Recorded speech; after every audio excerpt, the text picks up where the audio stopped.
the balance of creating something from your heart, something that you envision, something that you experience, something that you took your time to think of, and to keep people engaged, that spark, and then the constant enemy, I call it like the water is trying to take out that spark. Yeah. And what's the water?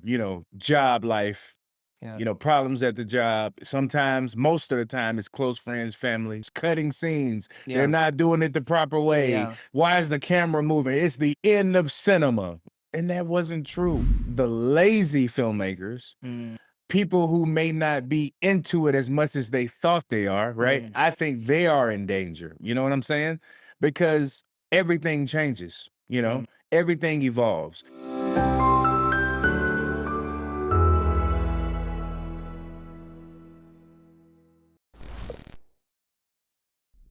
Hello, everyone. My name is Asim Jeff. I have an interesting guest with me. I want to bring in a lot of interesting people.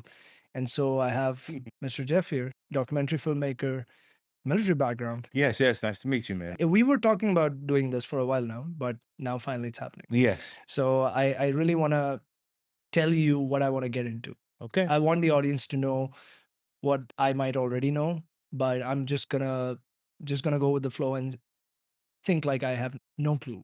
Okay. So I want to know about you. I want to know where you came from. I want to know where you are, and I want to know where you're going. All right. So for me, I want to start with the first question. Who is Mr. Jeff here? Mr. Jeff. So first of all, I'd like to thank you for inviting me here. It's very nice, plush, very comfortable. If I had to say who am I would like to say that I'm a Southern boy. I'm Mhm. originally born in Mississippi. Where I grew up at, not a lot of people were into the film thing as a young child. Mm. I was always into the more imaginative part of my life, watching television. One of my favorite films of all time, Willow, Mhm. that kind of brought me into the space of thinking, one day can I do that? But overall, I'm a father, I'm an ex-soldier, contractor, filmmaker. Arabic, you call it مشكل. Shaka. Ah. Mixture of so many things. I mean, I think that's where creatives are. Me being a filmmaker, Mhm. talking to another one. You're in the documentary space.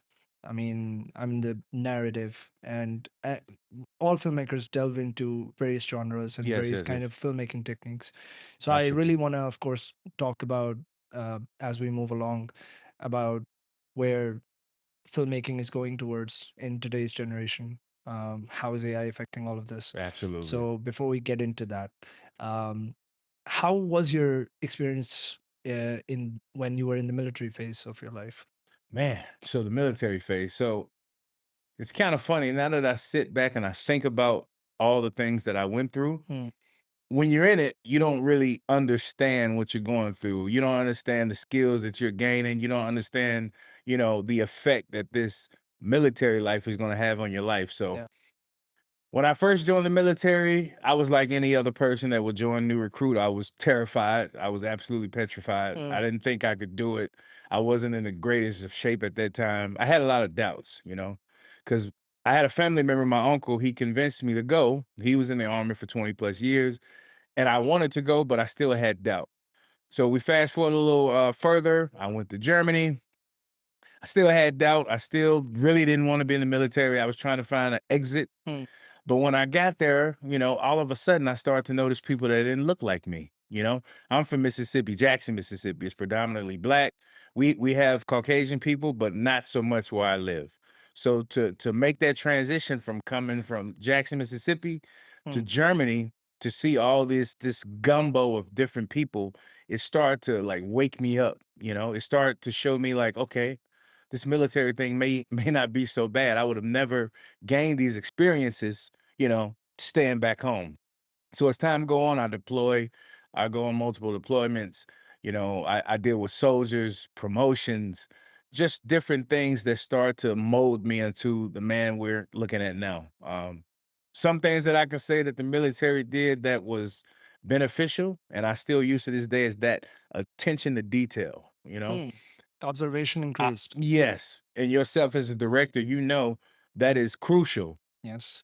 Also, planning, backwards planning. If you know you got to be somewhere at 10, you don't need to start planning it at 9. You Every need to minute start counts. every minute counts from 5 a.m. You need to know, how am I going to make it to that objective? So I would say that the military has given me a lot of benefits, Mm, time management, discipline, integrity, knowing how to deal with people.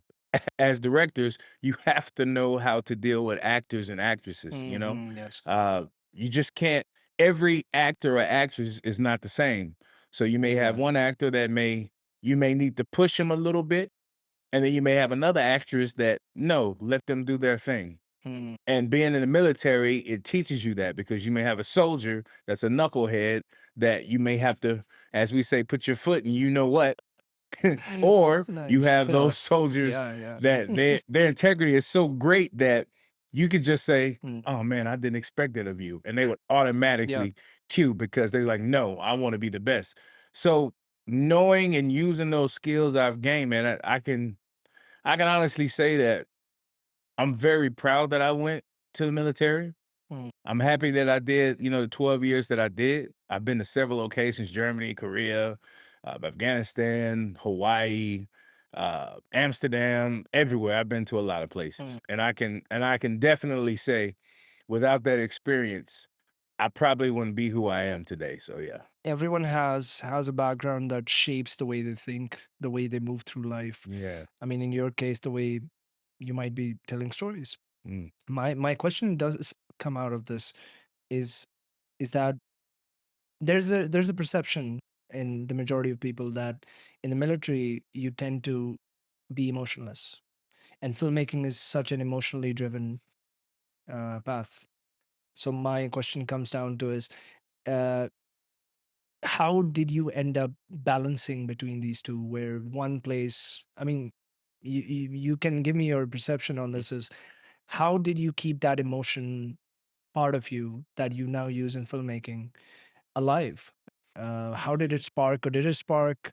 Was Okay. it already there? Like I said before, Willow.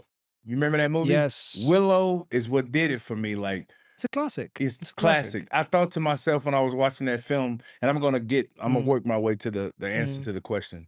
But when I watched Willow, it made me think, man, like, how did they get that shot? Or When did you watch it? it was in the 80s. This is when I was a kid. Oh, I'm working my way into the answer. So nice.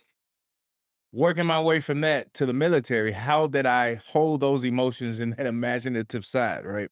So the true answer is I did and I didn't. For example, we have what's called cadence when we're running or we're marching, right?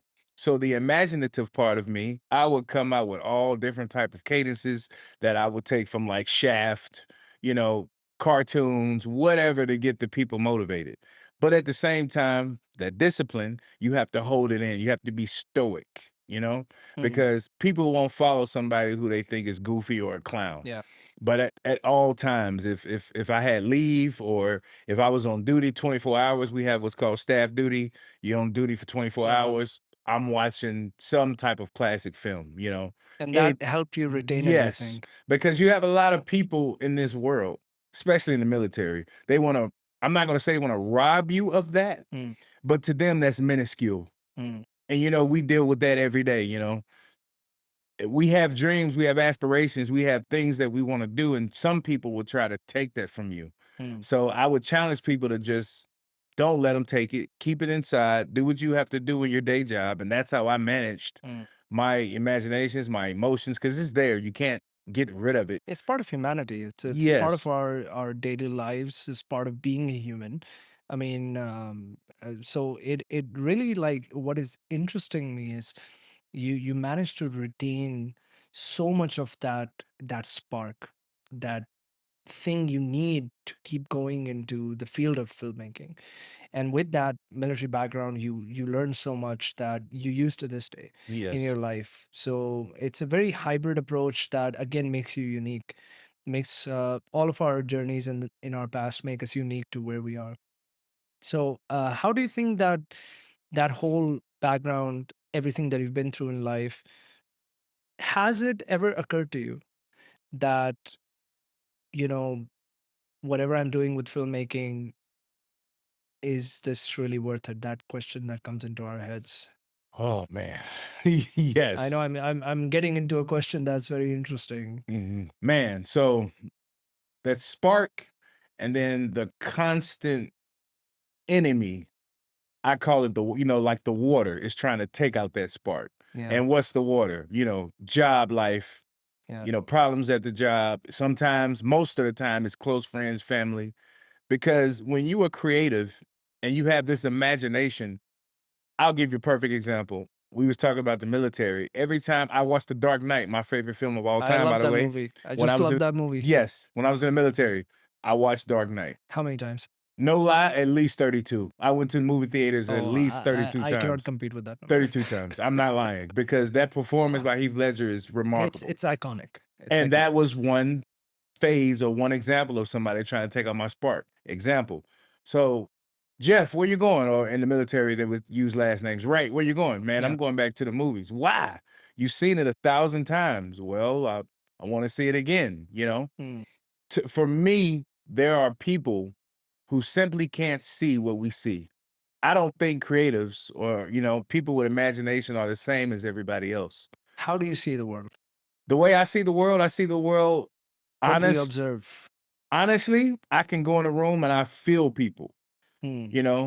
and that's what's hard for me. I can go in a room and I can feel the emotions of some people. Okay, I maybe need to leave this room. Some of that comes from the military training, but I like to take everything How's in. the emotion here? Very calm, very good, very good, very good. At least the lighting's good, hopefully. Yes. So it's one of those things that when I'm in a film, sometimes when I'm with my wife, Yeah. if I hear people talking or if I hear, people asking me questions, it takes me out of that moment. Mm, That's why I like to go mostly by myself. And mm. in the military, I did the same thing. And those spark That's killers, still there. yes, those spark killers would try to stop that. Hey, man, you should go do this. You should go do that. But I didn't want to go do that. I was very comfortable, going to the movies. Even when I had heartbreak, being young, you break up with someone in a Right. relationship, you get, you fail a test. The movie theater was always, and when I say always, was always my A refuge. safe space. Always. There was a Mhm. time in my life where I went through it was very bad. This was about 8 years ago, 8 to 10 years ago. Very bad breakup. And what saved me and what I mean by what saved me was Mm. what kept me from doing something that would have got me in trouble was the movie theater. I lie to you not. It Uqsum billah. neutralized. It Yes. neutralized you. Yes. It made me realize that, okay, you going through these problems, but for this 2 hours and 15 minutes or whatever the runtime is, they vanish. So yes, you got the spark killers. I challenge people to ignore the noise. Mm. Like Job say, you have signal and noise. Mm. You want 90 to 95% signal, and you want to try to eliminate the noise. So Yeah. yeah. Yeah. I mean, I think that I think that was from Steve Jobs. Yes. Yeah. Yeah. What about the fact that I wanna now get into, I mean, being a documentary filmmaker. You've made a documentary that's Mhm. I remember when you told me about that project, I was like, interesting. How is he gonna pull this off? Because from my perspective, I first want to know, like, my perception is this, that documentary filmmaking is, I think it's a totally different beast altogether when it comes to the way you make it, the way you think about it, the way you write down to plan it, the way you deal with the person and the people that are in front of the camera. And you always have to capture realism Mhm. as much as you can without the camera kind of coming into the scene where the people in front of it don't really realize it's there, so that you could capture that moment as it is, as pure as it could be. um I mean, my before I get into details about the documentary project you did in the Philippines, I first want to know what made you go into documentary filmmaking, as per most people that go into narrative work that I've seen, fictional work.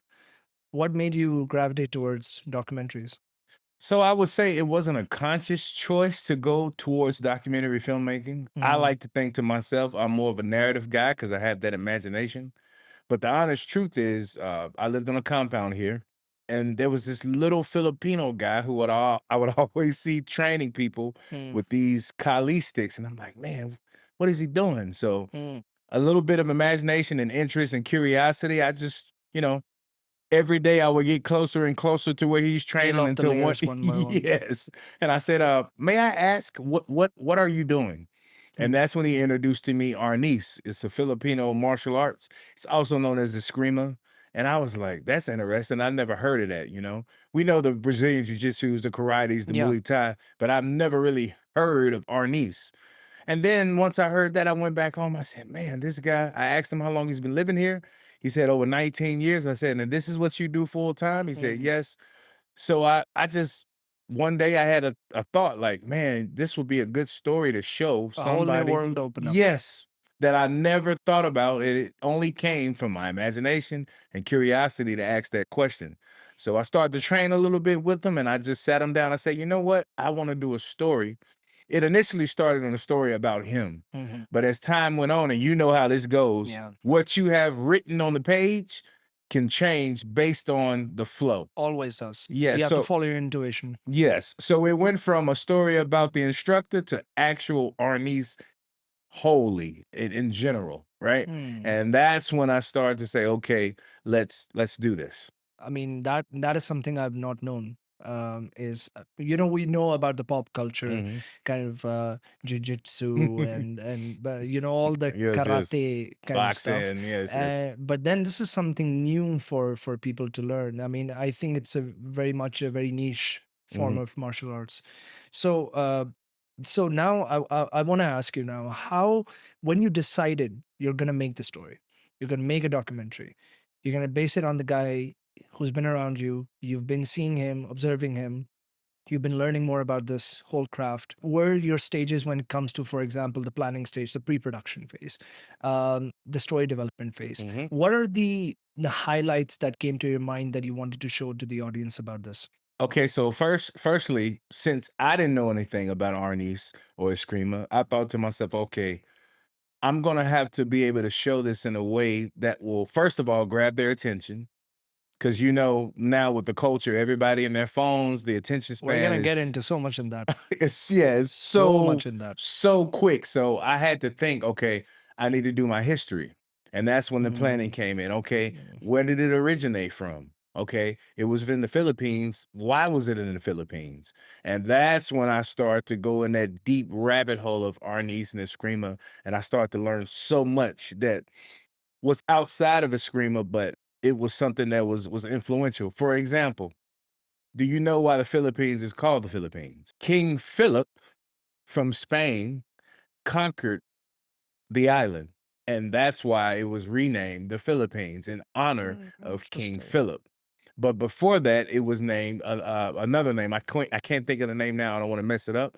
But it Mm, was not always called the Philippines. interesting. Yes, Mm. we all know. What is his name? The explorer who was defeated by the Philippine leader. I can't think of his name You're now. the source for me right now. I have Yeah. no clue. Yes, but Full admit. essentially, I did my history. I did my homework, and now I thought, okay, so I have someone here, but I thought it would be not as in depth. So I said, I need to find somebody who's actually in the Philippines. And would you know it, his grandmaster, as the Mr. John who I interviewed here, he is a master. He said, well, why don't you just interview the grandmaster? And I said, How was that meeting with him?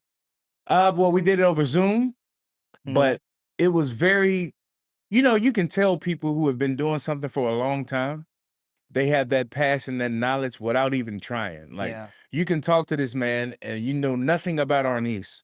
And in the 10 minutes after you get off the phone, you will understand that he takes it to heart. His whole family is in his dojo training. His wife is a grandmaster as well. His son, he's raising up to take over. His daughter, she's raising over to be in that place for the mother. So it started to get more in depth. So you're meeting this family that has held this tradition, Yes. this craft of such a unique, what we call, martial arts, but it's what is it called again? Arnis. Arnis. Hmm. So what was it that when you talked with him, Hmm. with Arnis? What did you learn about that made it so unique from everything else in martial arts you knew about? Born from struggle. It's born from struggle. Like I don't know if you know capoeira out of Brazil. I've heard about it, Yeah, yes. so it basically that was just a martial art that was invented due to hiding it from the enemy. They needed to know how to train themselves, so they disguised it as a dance so Mm. they could actually teach it without them thinking anything. And Arnis came from the same type of mold, That you same know. methodology. Yes, they were warriors before the conquerors and the conquestors, conquistadors Mm. tried to come over and take over everything. But once they got there and once they were conquered, our niece developed from that. They Mm. hid it in dance. They hid it in little rituals that, the Mm. conquistadors thought, oh, that's just a foolish island guy doing something. But really, they were training. And that, to me, was the story. That Like, was the visual hook. yes, that was the hook. Like, how were they able to do The that? emotional, the visual, Yes, the story behind the struggle, like everything. I think that kind of attracted you towards documentary like this. absolutely. And like, what do you think when you got into, okay, this is the concept, I want to do it this way, I want to, highlight these main points of the story about him, about everything around this craft. Mhm. um when you started doing it, that's the big question. When you Logistics, started doing it, logistics, logistics, logistics. challenge number one. Yes. So the crazy thing, well, one of the benefits in this modern day Mm. age with digital platforms and apps is you can find people who you probably 20 years ago could never find If you're looking unless for them. yes, unless you actually flew there. Yeah. So thank God to Fiverr, right? Okay. I was able to find a great cinematographer. So Her you name. didn't travel there. No, I didn't travel You there. had people I there. You had people found there. them. Yes, I found them. Okay. And she was a cinematographer. She had a couple of projects and I watched some of her work. I talked to her over Zoom. She kind of was very interested as well because she loves her culture, she loves her country, and she wanted to make sure that she got the information correct. This was done with sensitivity. This was done Yes. with the right emotional Yes. intent. This was done with the right authenticity. Yes, she was very adamant about, I don't want this to come off to be just like kooky. She wanted to Uh, be something serious because she loved the Philippines. So I linked up with her. She had a crew that was there. She went to Cebu, she went to Davao City, she went to Macau, everywhere. Like not Macau, I can't think of the name at this moment. were you there on the camera on FaceTime? Yes, you know me. So I was like, "Hey, what's the gear?" We discussed Yeah. gear, all logistics to Yeah. get this done. And during this whole ordeal, the thing that kind of sucked for me was not being there. Mm. I know that she knows what she have to do, but as a director, you have a connection. You want to be intimate with it. You want to be the guy that's there looking at the frame. Listening, Yes, seeing, yes, feeling. yes. So that was very challenging for me because I'm somewhat of a control freak, and we know you are. I relate to it. That's why I'm saying nothing. Yes, I'm saying but nothing. you have to be. You have to be. You have You to have to be. be. It's a method. It's a method to the madness. Absolutely, because I don't think people realize that to take something from your brain, to It's not an easy visualize something process. from your brain. And to explain it, to Yes. communicate it. Yes. And sometimes I feel language kind of, it's lost in translation kind of situation where Mhm. the moment, like something that is so intangible in your head, that is just sparks of imagination, like when you have to put it into words, that is very logical way of communicating to another person. Mhm. It's like it does get somewhere lost into that translation. Absolutely. So I feel that the biggest challenge for creatives, one of them is explaining your idea or your concept or your story to people, to make them feel the same way that you feel. It's very hard to do it Yes. with language. I feel it's much more easier to just shoot and show it for them to feel it their way. Yes. So now, like, I want to know, like, what else? Logistics was a challenge. Mhm. What else was a challenge? So with a documentary, I don't know if people know this, it's very hard because with a documentary, you have to be able to tell the truth, tell it for what it is, Try to give the history, give the real account of all of the story. But at the Facts. same time, keep it interesting. And at the same time, make sure that you don't bore the audience to death. And at the same time, you don't want to just keep showing visuals with a guy talking in the back. Too many people do that. And I'm not knocking that.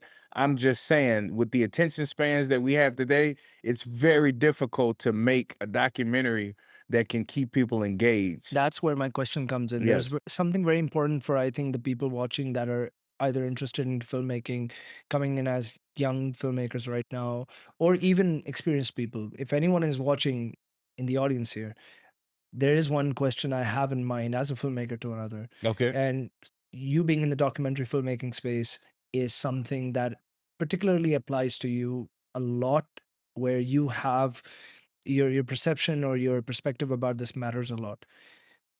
We all filmmakers tend to take some sort of creative liberties with our stories, Hmm. even if we're writing something or telling a story about something that is based on inspired real events.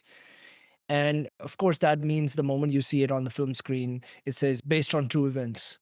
That based on true events is basically saying the backdrop is real, but everything on top of it might have been somewhat left and right mixed Yes, yes, for yes. the sake of quote unquote engagement. Yes. So, do you think, first of all, for your project, how much of a percentage do you think you took when it came to creative liberties for that engagement? Um, Did you have to do it? Was it needed? I would say that I didn't take as many creative engagements as I would personally like, because I wanted the story to be true. But I will say there was a segment where I tried to go outside of the box and try to present something that would kind of, I guess you could put, rehook the audience if they started to drift away.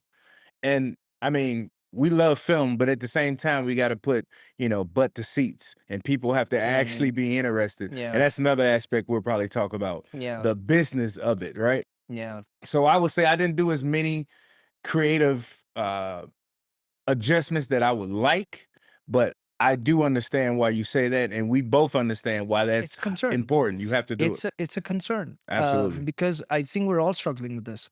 The way I feel that the business end of filmmaking has changed so dramatically, and we're gonna get to, there's something happening in the world right now that Mm-hmm. is massive. It's an earthquake for the film industry around the world, for Hollywood back in the US, for all the film industries in the world. I feel it's gonna change the landscape of how things are gonna be operated. It's gonna have a huge ripple effect. Yes. And before I get to that, I mean, I definitely want to, first of all, know that, okay, these are all the challenges of the documentary. There are risks between the facts versus the creative liberties. There is the business of the film industry that is kind of driving these decisions for filmmakers to add that engagement, and again, to say, to butt the seats. Mhm. So now that all that has been done, when can we see the project? To be honest with you, I think what I'm about to mention is that other subject you were talking about. So there is a scene in the documentary that I wanted to show when the conquistadors actually came to the island and wanted to attack the local Philippines, but I couldn't portray it in any way that was meaningful. All of the photos that they had weren't too good. When we interviewed a professor that was a foreknown expert on all of the history, he didn't really have too many things that I could visually show the audience, because this is film, not radio. So now that we have AI, I have Okay. the ability to show that. So I have not released it because now I need to go back and redo that one scene that I had to cut out before, because I didn't have a good way to show it without it being too kooky or too corny. So that's why it's on hold, but it will be released here soon. I'm looking forward to watching it. Thank you very much, And brother. perfectly segued into the next topic, Mm, AI. okay. I mean, um, yeah, the word artificial intelligence. Oh. Everyone's talking about it, talking about bubbles about to burst, talking about all of this. insanity that I think is going on, where you have so many different factions talking about, oh, AI is going to take our jobs. AI is going to change the way, for us filmmakers, the talk of the town is it's going to change the way we make films. It's going to make people go unemployed in the VFX sector, or actors, or all of this, kind of talking and conversations and perspectives about. There's so much shift happening right now. We're in the middle of a huge transition in technology. We started off, remember, like all these event milestones of technology in the world. There was when dial-up came. Then it was not much mainstream until suddenly fiber optics started laying down around the US. Yes. And then after that, all the undersea cables and the infrastructure started coming in, and then you start seeing DSL, and then you started seeing the internet get faster. You started seeing that .com era. You started seeing all the websites come up. Yes. The internet just kind of took mainstream. And then after that, you saw social media. Yes. Messenger, remember? Yes. MSN. Yes. Yes. That time, Facebook came out for the first time. MySpace. AOL. Yes. All that kind of stuff started coming up. Yahoo at that time was big. Yep. And then after that, we come to the era of smartphones. And social media, it takes a huge uptick just because of that camera behind that phone. Yes. And then now we're at the era where it's like, okay, the computer's talking back to me. And it is telling me things that I didn't know about, and it would take me a lot of time to do a Google search. Now I would just say, oh, ChatGPT it. Done. Before it was Google it. So we're at this era that I think no one anticipated how fast AI would progress, where us filmmakers or in the creative space, people would be talking about, this is going to affect us. Is this going to take our jobs? Give me a one-liner. Is this going to take our jobs? No, I don't think so. So now that's where my conversation starts. Okay. The conversation of AI. Do you think the AI is an unfair advantage, or is it a disadvantage for creatives, for filmmakers, for creatives in the creative space? I would say it depends on the scenario if it's an unfair advantage. For example, with my film, right? I couldn't get the scene that I wanted traditionally. It was kind of hard for me to find a way to portray that initial conquest of the conquistadors. But now I have an unfair advantage with AI that I can actually recreate that. And not only can I recreate it, but I can actually, if I take visuals or pics or any type of historical images of what this person may have looked like, I can get a complete AI generated model that moves, speaks, sweat, talks. So the thing with me with AI, I don't look at it as a disadvantage in a way. Hear me out. Do you remember during the era, during the French New Wave? Yeah. What was everybody saying? Oh man, they're just cutting scenes. Yeah. They're not doing it the proper way. Yeah. Why is the camera moving? It's the end of cinema. And that wasn't true. And I just think we're in a new wave now. Evolution. Yes, I think the lazy filmmakers, people who may not be into it as much as they thought they are, right? I think they are in danger. You know what I'm saying? Because everything changes, everything evolves. You take Blockbuster. You used to be able to go to Blockbuster and get a film, and then Netflix came and they told them, oh, that would never happen. But I like to think AI can be a tool, It's not going to replace. Yes, it can't replace us because AI, as far as I understand it, for you AI cynics and critics, I'm not trying to down it, but as far as I understand it, it merely can take only what is already here. Yeah, it's trained on existing data that Yes. humans have already created. Yes. But what you've not created, it doesn't know. Yes, and only we can do that. And even with the existed data, we are humans. We have an emotional connection. We have experiences. Yes, We hear, we can yes. feel, we Yes. can see, we can Yes. smell. I mean, the AI doesn't have all of these senses No, it doesn't. yet.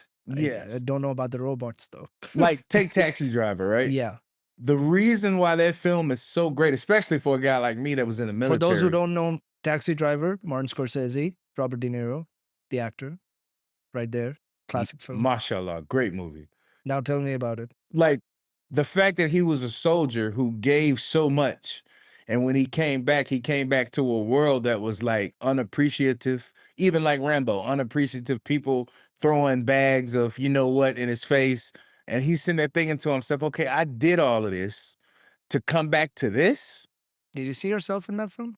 parts. Cause you do have cynics and people who don't agree that I was a soldier. And you know, they say whatever they want to say and they think whatever they want to think. It's their opinion, not mine. But you see yourself, or I see myself a lot in most films, you know, and that is what AI can't do. It cannot relate. It cannot relate. It only can merely distribute what is already there. And I just think it's lazy for people to say, "Oh, it's over." No, they said the same thing with the French New Wave. You know, they said the same thing. What's the director who the first person to move the camera? Stanley Kubrick. Yes, Stanley Kubrick. They said this. Oh, you're not supposed to do that. Steadicam operation in Yeah. The Shining. But he did it. Yeah. And did the world end? No. Now everybody using Steadicam. Yeah. You know, Children Yeah. of Men, that great Steadicam scene in the Yeah, car yeah. where they're fighting. That's all Yeah. Steadicam. Yeah. Did the world end? No. Mm. So I would like to think of AI as an asset, but I will say this though. I think the danger for me is not so much from the creative or filmmaking side, but things outside of that. Like, How do you think this is going to affect everyone? Like, what's the negative effect and the positive effect of these AI tools, generative AI, for the filmmaking industry? What's the? one movie that I love with Johnny Depp, Singularity. Oh yeah, that don't not many people know about that film. That is what is scaring me. That film is kind of like a glimpse into the future. If AI attains singularity, what happens? AGI. Yes. What people don't know, if you don't know what singularity means, that basically means when it is aware that it is here. Artificial general intelligence. Yes. Now you can't get rid of it because it's aware of itself as a entity. That is It what has its I'm own emotions, its own thoughts, yes. its own opinions. Yes, that is what I'm more afraid of. And then I don't know if you saw this video. They asked AI, "How would you take over?" You Oh know, yeah, I've seen that. and It then went AI gave viral. it gave the craziest answer ever. They said, "I would take over in a way that you would never know I took over." That is what's scary to It me. is connected to everything though. Think about how many cell phones children have that AI could shoot out an algorithm. You watch Black Mirror? Of course, man. Did you watch the newest season? I'll be honest, half of it. Okay, there is a I mean, episode. photographers right here saying, yeah. Yeah. Yeah. There's an episode where this computer programmer created these little crockets or whatever they Yeah, call. yeah, I've seen that one. You know, in I've seen the that end, one. when he did the Yes, US, you know, did the code, the QR Yes, code, and it took over. yes. See, stuff like that is what I'm more concerned about, the effect. Like, you don't, like, for instance, we could be talking about Harleys. My phone is with me, but I'm not scrolling through it. I've never talked about Harleys before.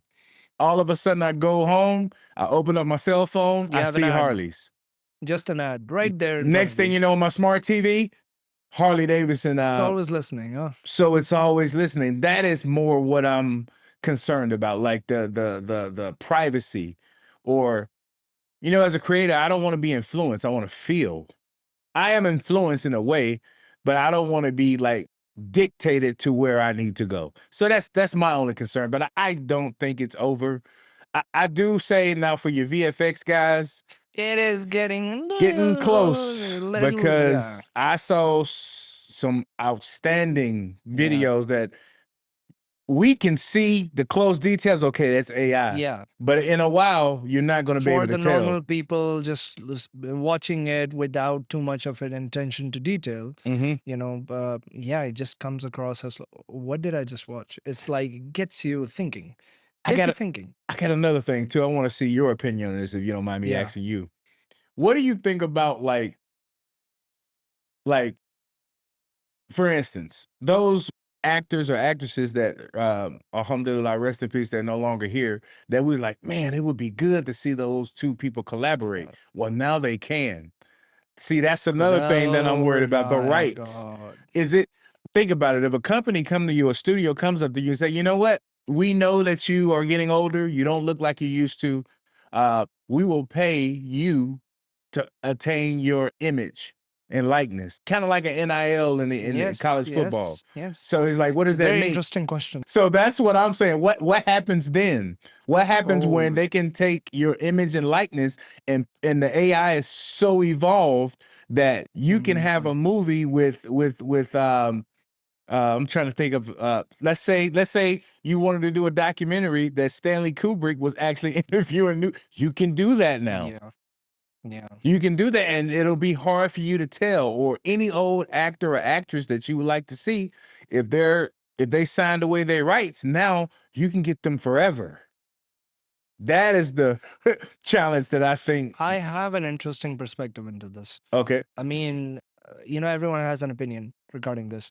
The world is changing to a point where, of course, we're seeing a lot of people come back to life Mm-hmm. from the grave with their likeness and their voice, and you hear them. And there's a lot of people that are also doing it for their personal lives. Normal people are putting in photos of their grandfathers Oh or their man. great grandfathers, and they're watching that AI video of them speaking, although it's not their voice, Oh man. but they're having an emotional connection to the content that they could create in their phone, uh, of nostalgia to creep into their daily lives that was not there before.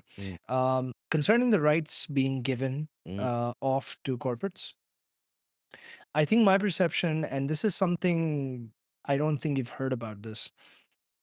My perspective is that, first of all, there's a couple of criterias Okay. that have to be met. It depends on the company, it depends on the person. So, what it depends upon.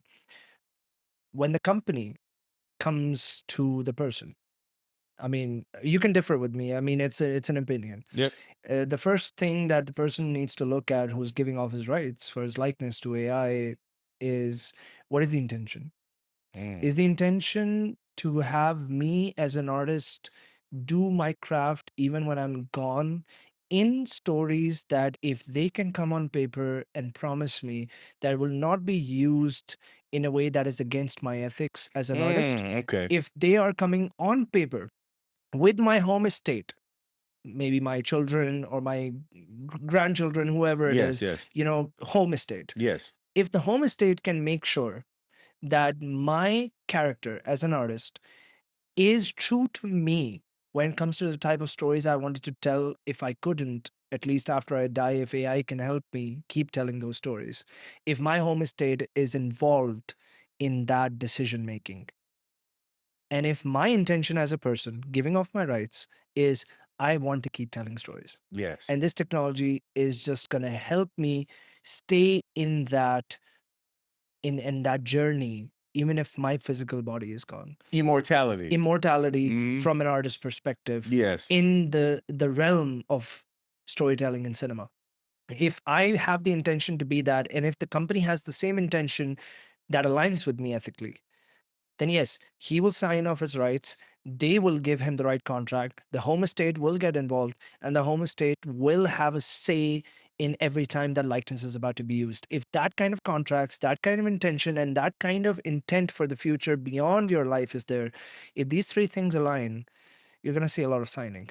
And if they don't align, even if one thing doesn't align, you will see backlash. You will see that no one wants to do that. Now, whoever does and doesn't, we're going to see that in the future, how many of that comes out, how many want to achieve that artistic immortality versus how many want to say, I'm gone, everything's gone. You know what? When you put it that way, that makes sense to me.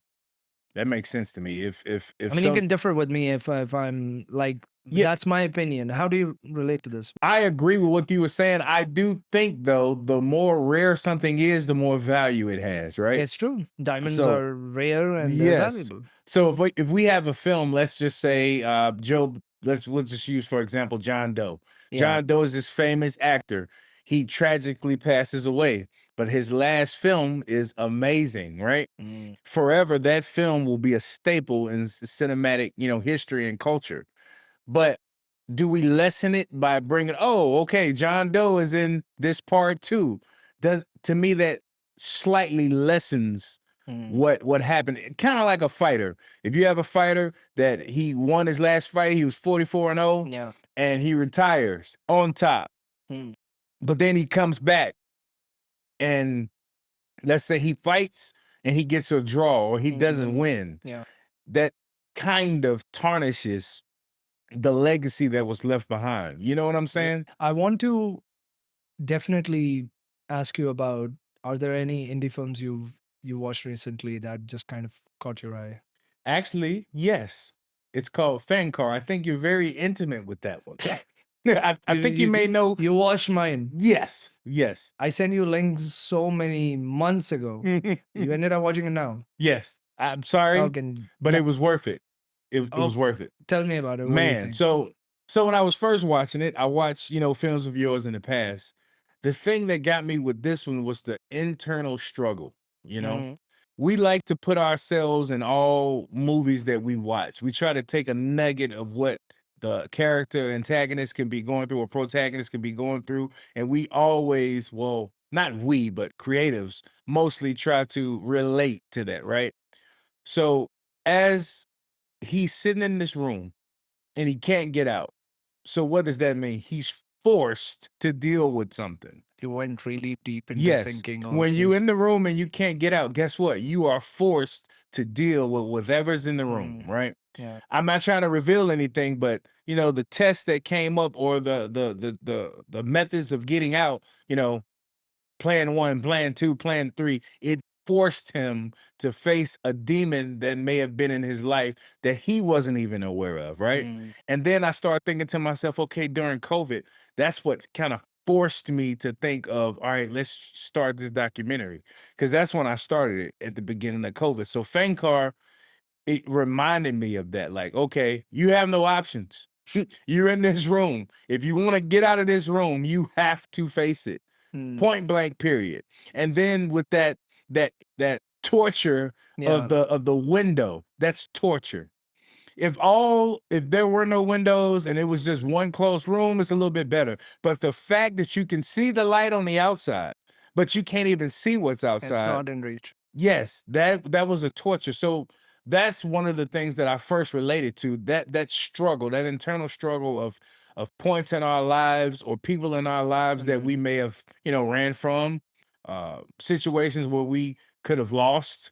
Because a lot of people don't talk about the losses in life. We always want to, accentuate the wins and the good things. You never see somebody on Instagram showing, hey, my bank balance is 2 cents. Everything's polished. Everything is polished. Perfected.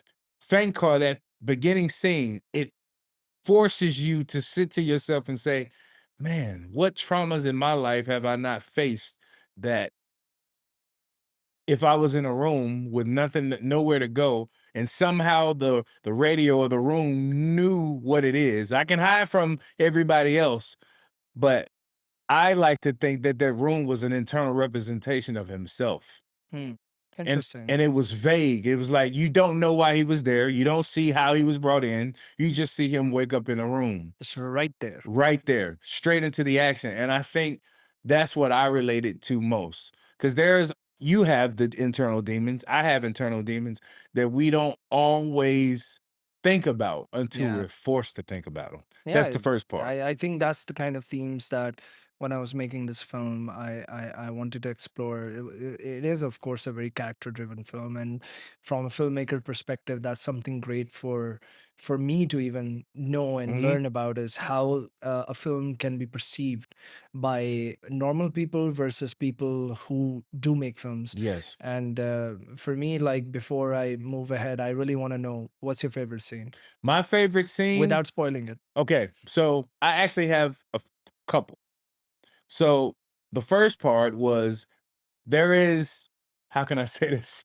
There is a voice that keeps popping up during the scene. Yeah. That portion, Okay. because it's almost like nature. You Yeah. can't control it. You can't stop it. You have to simply abide by the law. Do it. That is what I like, because it was more of that, you can't run from it. It's right there. Action or whatever. Yeah. You had to do it. The next part, which was kind of evil, showed no apathy, no empathy, was the final scene. Because it showed that even though he was in this room, even though he was dealing with these internal problems, that for him is magnified, right? It's magnified now because as the viewers will see, you'll see Yeah. he had to actually become those problems. That's what I can say without revealing it. And then to be placed in a setting where it's as if those problems didn't even matter, as if my life and my problems is a joke to you or entertainment to you. That's even worse. You know, that is something that psychologically can drive somebody, mad, Do you, crazy. do you think that's nowadays where reality sets in? Is that, do you think a lot of filmmakers go through that, where I have to become entertainment to survive? Oh man, that is an excellent question. The balance of creating something from your heart, something that you envision, something that you experience, something that you took your time to think of, and to keep people engaged, that is a difficult struggle because we've had people, me and you, we went and watched Oppenheimer. Yeah. A We great, loved great it. film. Great We film. loved it. Great, I'll watch it now. I think I'll watch it when I go home great now. film. But to hear somebody in there go, man, that movie was, whatever, something negative. You sit there and think to yourself, because we know as directors, do you know how many hours, man hours of research, Hmm. documentation, making sure facts were correct, making sure nothing incorrect was done, the fact that black and white was real events, Yeah. colored was fictional, but still pulled a little bit from the real. And for somebody to just be like, well, I thought it was boring, I'm going. See, stuff like that is what Yeah. get the Hateful Eight. Yeah. My favorite director of all time is Quentin Tarantino. Nolan is probably second. Kubrick is third, right? Wow. So Kubrick that for me is number one. number one, yeah, he was phenomenal. For me, Hateful Eight, I loved it. The dialogue, the slow burn, I loved it. And to have people, and I know it's kind of a personal take, and I have to think about the audience, but yeah, you're right, man. That it's kind of annoying, sad, but it's something that you gotta kind of deal with because at the end of the day, butts and seats pays for you to make the next movie. And I feel that's where the next topic comes in. This shift in the audience. Yes. This The cinema audience is kind of basically finding it hard to stay on those seats, Yes. to remain engaged with whatever is being shown to them. Hmm. um, the cinema tickets are not cheap. No. They really think that they need they have a certain expectation from a cinema film, that if they don't get it, they're just going to wait for it to come to streaming. And so, of course, I have two things to talk about with you, which are Okay. major going on in the world. And of course, AI is just playing a part into it. Streaming platforms are playing a part into it. Social media is playing a part into it.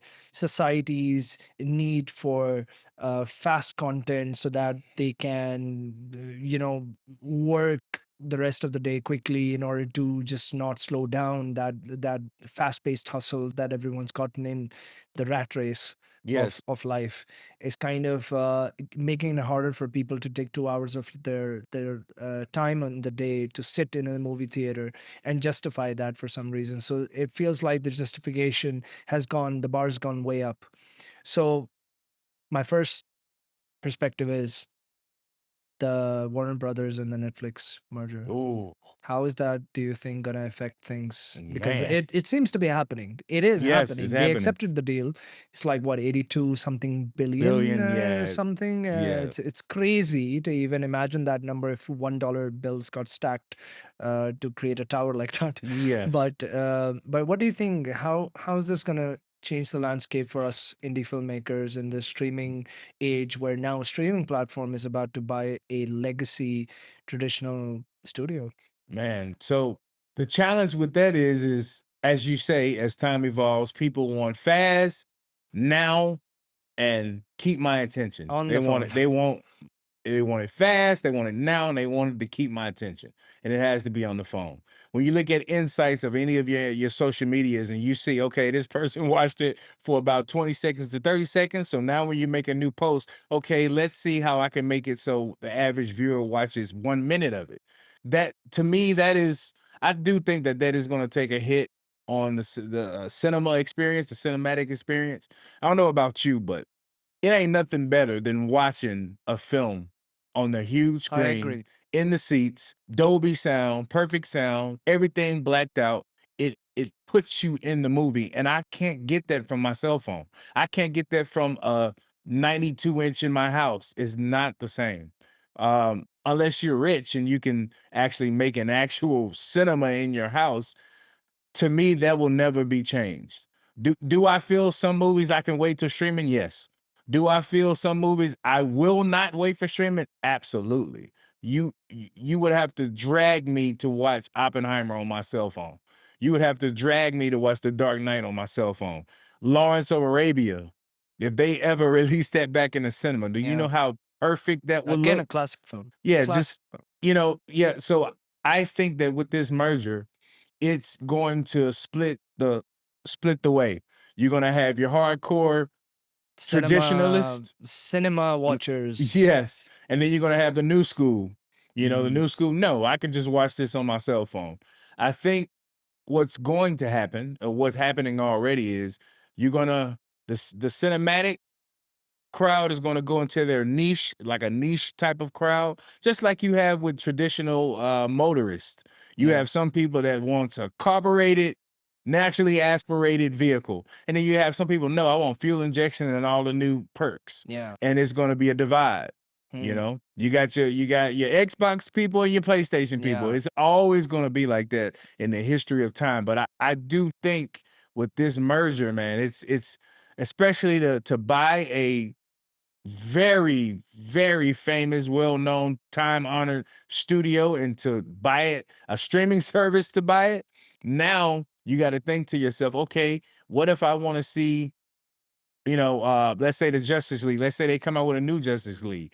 Are you going to release it in cinema? The Because cinema windows might shrink, exactly. which is the talk that they're doing. It might not be the same in terms of the cinema windows being that long. They Yes. think it needs to be shorter because they want that film on their streaming platform Yes. right away. And we all know it's about the It moolah, baby. is, It's the and the money. analytics is driving all of that. I Yes. mean, Netflix is a analytics company. Yes. I mean, I really agree with you that it's going to be two factions. It's going to be the people who are already very comfortable Hmm. and very accustomed to the streaming life, Yes. where everything is.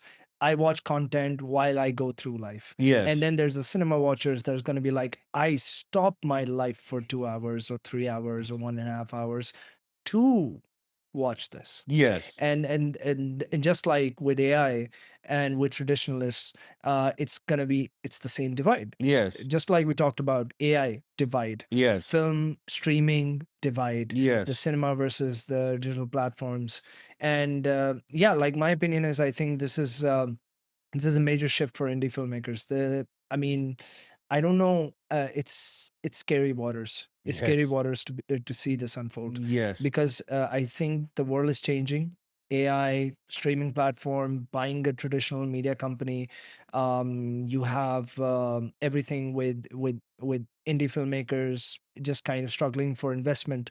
Do you think, like, before we go ahead, do you think this is gonna open up more opportunities for indie filmmakers to make more content? Because what I've seen is that streaming platforms tend to spend more to acquire, to invest into the content that goes on their platforms, Yes. versus a traditional media company that is only greenlighting either remakes or, like in Hollywood, for example. Superhero You've seen films. this, that the commercialism aspect is driving most of whatever the revenue is going on in Hollywood, where Mm, it's mostly either remakes or it's part twos, mm, or it is superhero mhm. movies, Marvel, this, DC. And do you think that after this kind of a shift, do you think that there's going to be more investment going around for original stories, or it's just going to get worse? I think original stories will get a upshift. I do think it'll be better. I can't remember the film where it's like the horror film that the YouTubers made about the hand that if you touch it, what was the name of that I film? have It no. did high success in the movie theaters, but YouTubers made Oh that yeah, I film. remember there was a YouTubers that ended up making their first film. Was it Yes. with A24 or Yes, it was like Blumhouse? it was either Blumhouse or A24, Yeah, but they killed it. So once again, just like I say with the I don't take this as an end. I take this as a adaptation that you have to make, especially like adapt to the new world. yes, you have to because now as an indie filmmaker, like with the gear that's in this room, we can make a film. Yeah, it's true. Back in the 60s, the 70s, and the 80s, no way. You needed like truckloads of stuff to get stuff done. Yeah, Now, with this stuff in the room, we can make a full film. everything's gotten smaller. Yes, smaller, Everything's digital. shrunk. Yes. Everything's more capable, y- and I mean, right down to our phones. Yes. A lot of people watching right now this podcast are probably watching on the same phones that have a camera that is good enough to make a film. Yes. And there's been films shot on the iPhone, Yeah, there are. in There are. other phones. So I would say once again, just like with the AI discussion, I don't think it's over. I think we have to adapt, and I do think it's more opportunities. Because how many times you've been on Netflix and you saw some movie that she's like, you know what? Let me try this out, and you watch it, and it's actually good. Yeah. You have more eyes, you have more chances for somebody to watch it. Mm, On a streaming platform, you have more chances simply because when you're choosing to look for a film, Netflix remembers the type of film or genre you likes mm. and it recommends you stuff. So I think that is better to get more because remember, it's about butts and seats and more eyes to go see it, right? So I do think streaming services gives you that ability for more people to look at what you have. Whereas the traditional way, if you wasn't in the town that you made the film or at Yeah. least 500 square miles, nobody cares. The And it, divide is there. yes, I think in if you want to summarize it in one line, it is the divide is the traditional filmmaker is going to say, I make big films, so I don't agree with this. yes, And the indie artist is going to say, I cannot get to the big big film, cinema yet. yes, This is my opportunity. So I'm going to have the same eyes that you have in the cinema. I'll have that same eyes, even if it's on the phone. At least people know what I've done, what yes, I've made. yes, I've told my story. I've yes, gotten into the audience. yes, So I'm going to follow this route. You follow that route. And I feel there is, I guess, big filmmakers find that as a threat. yes, They feel like it was a closed circle, and suddenly the circle's opening up, and they feel like, oh, we're having maybe competition with yes, originality. I'm not saying they're not original, but I'm saying that there is competition. There's competition absolutely. of a lot more originality than maybe the people who used to make or who are making big films on the cinema screen. Hmm. They're seeing the circle wide open and the gate being bigger for more people to come in, which was maybe an exclusive club. Yes. So I think maybe that my perception is somewhat of a maybe a lot of people who would be talking about it as a threat. But yeah, like I think uh do you think the audience is social media the culprit behind this whole shift? We talked about Oppenheimer, right? Yeah. I don't think the nuclear bomb is the most destructive thing ever created. I like to think it's social media. Hear me out. Okay, that's big. Hear me out. That's a big With the announcement. nuclear bomb, when it was shot, we know that not too many people is going to do that. But Mm. what do we know every day Every happens? minute, every Every second. second of every minute of every day of every hour, somebody is making a post. And Yeah. depending on their beliefs in you, like, we had a popular artist, I'm not going to say their name, but they chose a faction, they chose a side. Now they're getting destroyed in social media. They're getting destroyed simply for making their own choice. Yeah. And to me, that is more powerful than a nuclear bomb. Because why? Let's say I'm a controlling person that So can push influence. push an influence, It right? is influence. Now, instead of a bomb that may have taken out, which is not good, 100,000, 200,000. Now I've pushed out an idea that's affected millions of people at one time, Yeah. multiple ages. A To me, huge that's ripple effect way beyond. more dangerous to me. So with this social media stuff, the effect that it has on the audience is they're not patient. They short attention short spans attention that led span. to, I think, the audiences just wanting fast content rather than Yes, and they want explosive stuff. So if you have a first film, 5 second hooks. yes, if you have a film that's highly dialogue driven or character driven, they're not. They're least likely to watch it all the way because they want explosiveness. They want right now, right here, right now. I do 100% agree that social media has affected the audience from the cinematic perspective. And unfortunately, I think we no choice but to be swept away by this huge tsunami. Hmm. I feel like we're trying to retain our originality with our Yes. stories that we want to tell.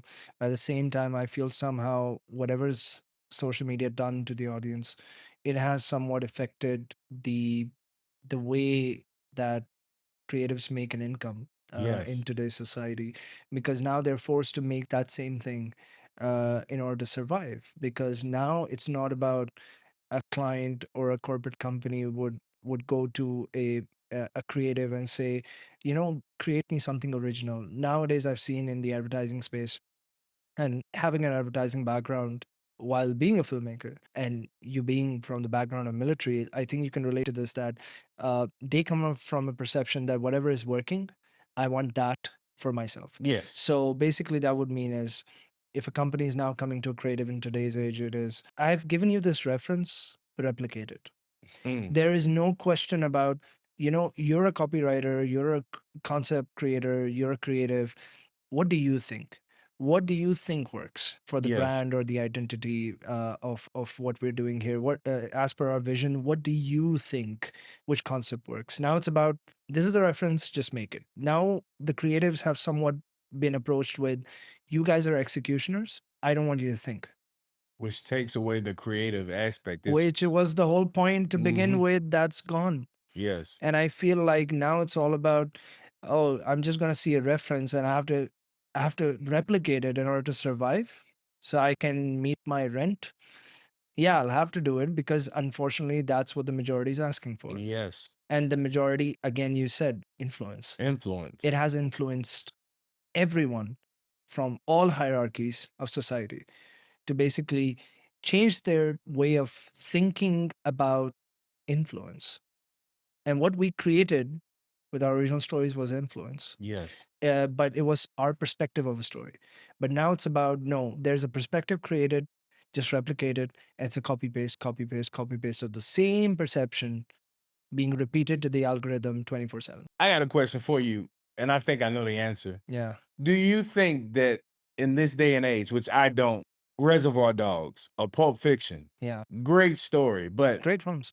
this day nobody would probably watch it. We would I watch it. Yeah, but that's the thing. Unfortunately, I do agree. Yeah. I feel like the audience again has changed. Uh, the age at which these films came out in the past, Yes. there was not social media flooding everyone's so-called smartphones. There was Mm. Nokia, Yep. but there was not the iPhone and the Yes. Androids back at that time. It was more about, you know what, we don't have much to distract us, but now there's just 100 distractions just sitting next to your chair here, Yes. and you have to shut it off with a lot of conviction. And I feel like that patience level has gone thin. That's what, and the algorithms dictated all of this. And yeah, we're in a very different time from the moment when we started. I mean, I remember I watched The Godfather when I was like about 10 years old, Hmm. and that was one of my first films that I actually watched as a story, as a film, not as entertainment. Hmm. And I remember that was the spark for me that got me into this whole filmmaking road that I'm Yes. I'm still running in. And we all have that first spark. For you was Willow. For Yes. me, for me it was The Godfather. Being very young and watching that film, it made me feel something. I feel like nowadays, if I go to a young person outside and I ask them, what was the film you just watched that made you feel something, they would be like, I watched things that entertained me, but what makes me feel something, I mean, they would really think very hard. They would not Yes. have an answer right away like Yes. we do. And there are still some people who will have the answers, but that circle's shrinking. Yes. Very, very, very much So so. yeah, so like now it's the last phase of our conversation. Okay. There's a little Bonus question. Got it. What's your perception about the landscape of filmmaking changing in Saudi Arabia Ma- compared to Hollywood? Man, so I've seen so much beautiful change, and I'm not just saying that because I'm here. It's been an organic feeling, like Mm, so many productions, so many, I would have to say, social media commercials or things that show that they are headed into the up and up. You know what I mean? It was a film that I was never able to watch about King Faisal, mhm. how he went to London and then, he discussed everything. We know what ultimately happened to him. I wanted to go watch that because it was all Saudi driven. Yeah. They brought in people from the outside to assist, but it was about 98% Saudi driven. And it looked gigantic. And what I mean by gigantic is the scale. They showed the massive landscapes. It looked very great, but I wasn't able to go see it. Mm, And just that alone, just knowing that there was a time where correct me if I'm wrong, there wasn't even movie theaters here. yeah, there weren't. The fact that the jump from that to what it is now, I see a lot of promise. It's a different perspective. It's a different part of the world. It's different minds. And as a language, I guess a cinematic language, it doesn't really matter where you're from. We all have the same thing in common. We relate to what we know, we feel what we feel. We take what's around us to influence our stories. And it doesn't matter if you in Saudi, whether you in Africa, whether you're on the moon. Those concepts are Tom Cruise is gonna say hi from there when he's making his next film. yes. So I would say that it's on the up and up. I love the fact that they're pushing their, independent directors, cinematographers, videographers, whatever, to go out there, learn more, do more, and show their imprint on film from Saudi Arabia's aspect. So it's on the up and up. How do you think, like, what kind of, as a documentary filmmaker, what kind of stories are there that have not been told that you would love to see come out of Saudi Arabia and from the filmmakers here? What kind Oh, of films? Oh, What kind of man, stories? I've thought of a couple myself, like for instance, the misconception of how it is over here.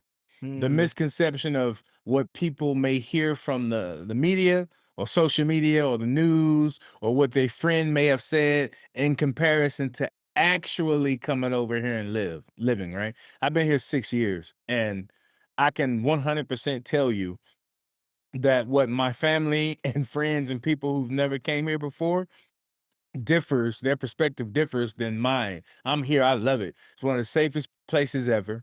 I lost my wallet, uksum billah, wallahi, I lost my wallet 3 days in a row at the Wow. same time, almost in the morning. I lost it all in the morning. I got my wallet back every one of those days with Wow. nothing missing. Not one halala, nothing. We've seen those social media videos about that. Yes. So I will say that you have opportunities for films for let's say you have an expat that comes here that's living a rough life that's trying to get along.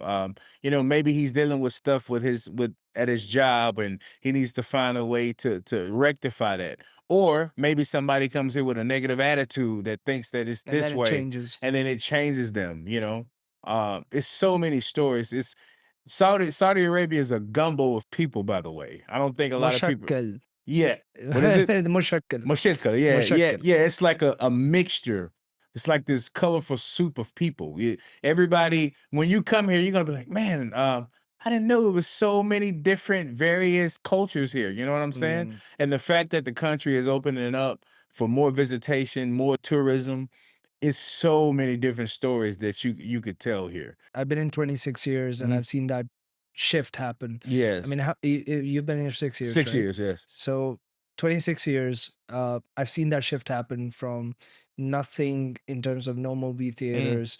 The art was I think more in silos, yes. and then just coming out with Vision 2030 and the huge change of a country coming together to in unison to change the image, the perception, the dreams coming alive of people to just like, now the sky is not the limit, it's way beyond. Yes. And you feel that energy everywhere. And I've met a lot of Saudi filmmakers, and I see that energy day in and day out, just driving them towards bringing this industry up to, we've seen a lot of Hollywood people Hmm. collaborating with Saudi filmmakers Yep. and producers and production companies here. We've seen a couple of films being made here as well. We're seeing this cross collaboration between Hollywood and Saudi film industry. How do you think like the Saudi film industry differs in its storytelling approach compared to Hollywood? What's the differences? I will say, for the most part, from what I've seen, I haven't seen as many as I would like. I need to get myself out to the movie theater and just watch a Saudi Hmm. film, like actually go there, because with the language thing, I'm pretty Yeah, sure it's subtitled. yeah. But from the main difference I see is, not only do they carry their culture into the films, but it's more of a respect of their daily lives, and reference to everything that they believe in, everything that they don't believe in, all of the values that they have. I see that is encapsulated. There is this funny skit that always pops up when I'm at the movies theater. I guess they go into a scary house, and then all of a sudden somebody's phone start to ring, and then they tell them to be quiet. Now, they're Egyptian actors and actresses, but it's a Saudi production, I believe. Mm-hmm. And just to look at it, if you could understand the language, the quality of how that little skit looks, it's like, man, like very well, very good, you know. And I think a lot of people just think, oh, okay, they don't really know what they're doing, you know, that's Saudi Arabia, whatever. And they're changing that. You know what I mean? Mm-hmm. It's so that's what I've seen. It's more of a, I can see in the future of going outside of the traditional type of film, more sci-fi, more horror, more grandesque type films that can be on I've the been way I've been seeing a and lot of coming. experimentation happening that Yes, happening. Yeah. I think that is what I love about cinema. Don't matter what language you speak, doesn't matter where you're I mean, from. people watch Korean films, people Yes, watch Parasite. Parasite. I mean, come on, like Mhm. amazing, and people watch multilingual films from all cultures, from all countries. Yeah, I mean, like you said, cinema has an underlying commonality among everyone. It's the Yes. emotion, it's the relatability, it's about we all feel, Yes. and that feeling cannot be put into words. It's a universal language we're born with, that anger is anger, Yes. happiness is happiness, Yes. sadness is sadness. And yeah, I mean, we're gonna see a lot of those frequencies of, I think, a variety of storytelling that is more diversified in Saudi Arabia, because they started with diversification. Yes. They did not start with just commercial films, they Mhm. did not start with just art house films. They started with diversification. They started with films that suddenly in the first batch you see a variety. Yes. I think right now, Hollywood, it's my opinion. I mean, you can tell me what yours is, but I think they've kind of lost that touch of diversification. I Of feel on course. the traditional cinema sense. I think I've seen that in streaming. There's still a lot of variety, but Mm. if you compare cinema to cinema, then I feel like the cinema in Saudi started off when they started their first steps. It was like, we're gonna do it differently than everyone else, Yes. where we're not gonna fall in the same trap of just commercialism. Like for example, Yes. with Bollywood, like anything in Yes. the cinema that works is only commercial cinema. Even in Yes. Pakistan, whatever films that make money, whatever they make is mostly commercial cinema. and Mm. and because that was one after the other, one after the other, it tuned the audience to now only expect that cinema is this. Yes. And now it's all about, they just want to consume that, and they don't know anything else that exists. And when you give anything else, they're so psychologically tuned to expect a cinema film to be like that. Now they just basically reject anything else that's given, and they don't know what's the difference between film and entertainment. I liken it to this example. This is completely separate from film. Yeah. I was in a club in Germany and I Okay. was friends with the DJ. And Yeah. I was like, man, why do you keep playing the same songs? Like, I'm getting tired of this. Like, Yeah. I was like, hey, I got a new song that I want you to play. And Yeah. I gave him the playlist. He was like, watch, this is why. He put the song, everybody cleared off the dance floor. Nobody was dancing. The song was phenomenal, but it didn't matter because they were used to that cookie cutter, same flow. So that is true what you're saying. You can be coerced into only thinking that a certain genre of music, film, whatever it is that's your fancy is this way. And to diversify or go outside of that is challenging, is scary Mm. because where you going to get the money from? The studio ain't going to pay for it because they want profit, you know? Again, engagement comes Yes. back to survival, comes back to How many giving the followers you got? It's not, reference giving to the yeah. creative, everything. It all comes down to these kind of things. It's all interconnected. Yes. It's all interconnected. So, at the end of our conversation, Jeff, we've talked about so many things. Hmm. The biggest thing I really want to know is to give that right full stop Okay. into this whole novel that we've talked about. Okay. Is so where is Jeff going? Where does he see himself as a person, Okay. as a filmmaker, Okay. as a family man? Hmm. All these tangents. Uh, where do you see yourself going towards? What's the aspiration? What's the next act? Okay, well, alhamdulillah. Well, firstly, the thing about life that I will say to you all is it's ever changing, right? Who I was 2 years ago is not the same person that I am currently right now as we speaking. I would say family is mashallah number one important. Alhamdulillah. Uh whomever you believe in is more important. I'm a Muslim myself. Alhamdulillah. I would say finding that balance for myself is the challenge. To look at work, to look at my family, to look at what I believe in, to look at my passion, my love for film, my love for doing or experiencing something outside of the everyday grind is kind of where I see myself making another film. I'm currently working on a narrative film. It's called Drone. He's going to help me out with it, by the way, for a little small twist. He doesn't know that yet, but I'm telling him now. Now I know. It's more about for me in the future is I need to hang around more people with this same frequency because one thing I will tell you all, you can hang around the wrong crowd. And when I say wrong crowd, not by doing stuff illegal or bad, but just energy robbers, or I call them vampires. You don't want them to suck away the love for this. So I will say, in a nutshell, I see myself persevering, pushing forward, coming up with ideas.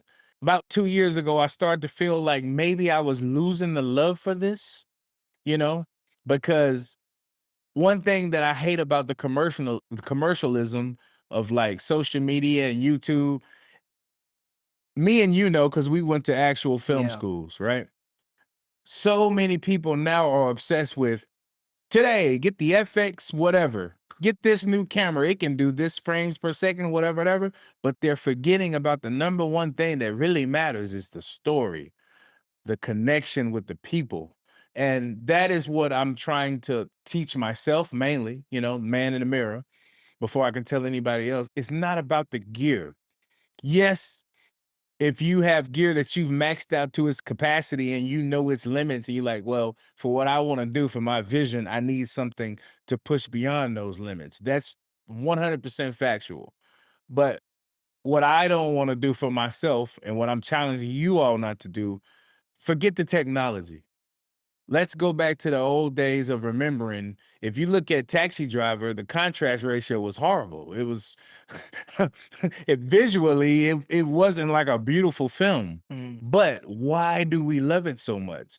Because of the story, because of what they talked about, because of the feeling that it gave you, you know? And It hits. yes. And for myself, I am teaching myself, Jeff, you have to go back to the beginning.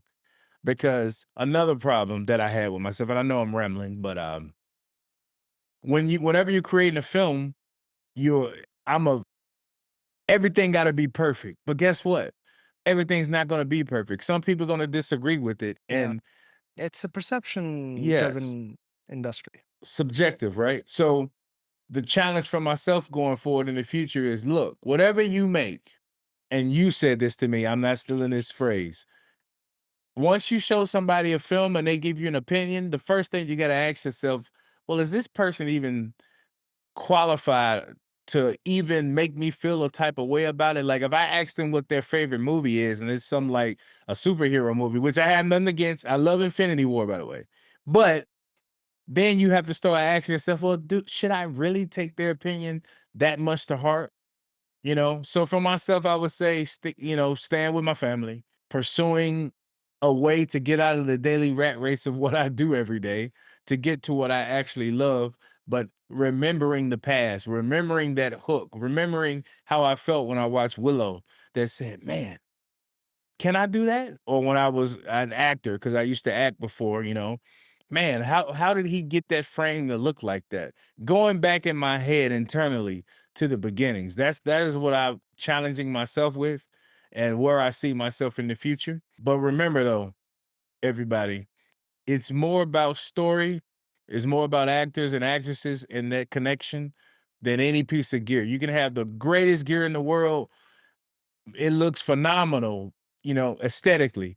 But if you got a horrible story, it doesn't matter. And you can have a guy who has horrible equipment, but with a great story that will just sweep you under the roof. So, final saying, I'm moving forward to keep that love, to keep that drive, take care of my family, hang out with people on the same frequency, and continue this thing in the cinematic jungle we call. Inshallah, man. I really, really wish you all the best to most of all, most before everything is for your family to be healthy, Alhamdulillah. live a happy life with you, for you to be happy internally Mhm. with everything that you're doing, retain that spark, retain that drive of being a filmmaker, a storyteller, have that observation, remain alive, whatever the rat race is, it's gonna be a challenge every day, but that's not gonna go away. Yes. What is gonna remain is you're constantly pushing back. You're constantly pushing back. That drive is making you alive. The soul is being fed. And that rat race although fills our pockets. But at the end, I think my line is we're all just Bruce Wayne and Batman. Best way to put it. We're all Bruce Wayne and Batman. We're Mhm. gonna work in those corporate buildings in order for us to go back to the man cave and be what we are. Yes. That is always going to be relatable to a lot of people like us. So again, Jeff, thank you. You're welcome, my brother. Thank you for this time. Thank you for opening up. Thank you for sharing everything that you've shared. And for me, like I hopefully the audience, watches this till the end. If you are watching this till the end, thank you. Yes, For people like us to just go on all tangents here and just like be real, I guess. yes. So Great conversation. I enjoyed it. The atmosphere is phenomenal. It didn't even feel like I was doing a podcast. It just felt like we pulled up to a coffee shop this and we is our started natural talking. conversations, by the way. Pretty much. Yeah, pretty much this is our 1 or 2 hour conversations on the phone. Yes. So yeah, just filmmaker talk, that's all. So for us, again, man, on behalf of the Bukra podcast, behalf of Mukhtalif, behalf of me, to another filmmaker, thank you. Shukran, Habibi. Shukran, shukran, shukran.